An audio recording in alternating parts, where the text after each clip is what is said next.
আমি নেতাজিকে দেখেছি, যে ছেলেটা এমএ পাস করে চাকরি পায়নি বলে নিখোঁজ হয়ে গেছে বহুকাল। তার মধ্যে আমি তোমাকে দেখেছি নেতাজি। তুমিও চোখের জলে উঠানের সোনা গন্ধ না খুঁজে আগুন চাইছো চলে যাবার।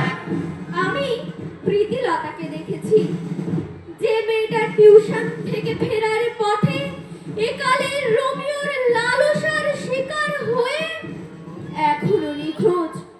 কত সিবিআই সিআইডি এলো গেল, তবু মেয়ে হারানো মায়ের চোখের জলে বিচার হয়নি এখনো। তার মাঝে আমি তোমাকে দেখেছি প্রীতিলতা। আমি রবীন্দ্রনাথকে দেখেছি, যে মানুষটা সন্ধ্যার আসরে গাইতো, ও আমার দেশের মাটি তোমার পরে ঠেকাই মাথা। সেই মানুষটা টাকার অভাবে মেয়ের বিয়ে দিতে পারেনি বলে পাগল হয়ে গেল। আমি তারই মাঝে তোমাকে দেখেছি রবি ঠাকুর। বরেন হালদার অন্যায়ের প্রতিবাদ করতো বলে যারা তাকে ছাদ থেকে ফেলে খুন করলো, আমি তাদের মধ্যে দেখেছি বুর্জোয়া মেঘে ধূসর ছায়া।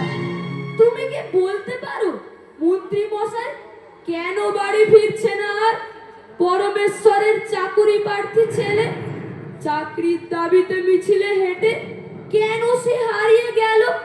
তুমি কি জানো না?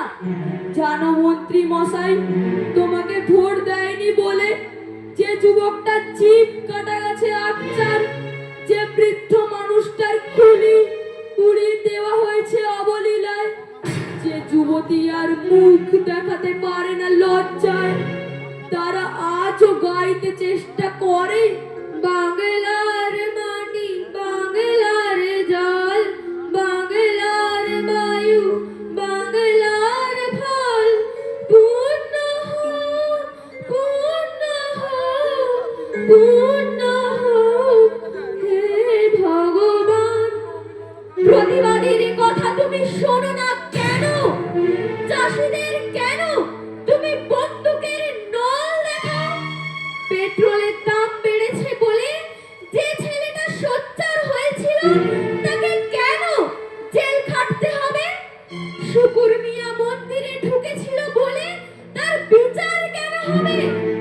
বলতে পারো তুমি?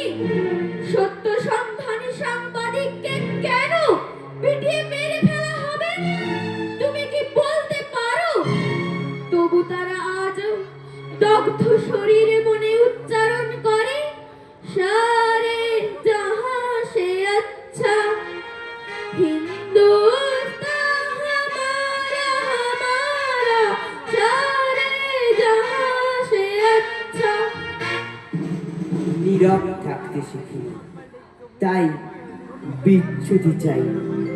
সমাজ হতে গা ভাসানোর অভ্যাস করিনি আমি, তবু কেমন করে শুধু টিকে থাকার জন্য, আলোর জন্য হন্য হয়ে ঘুরতে ঘুরতে ঘুরতে ঘুরতে অন্ধকারের ঘন ছায়ায় হারিয়ে যাওয়া আমাকে বলতে হচ্ছে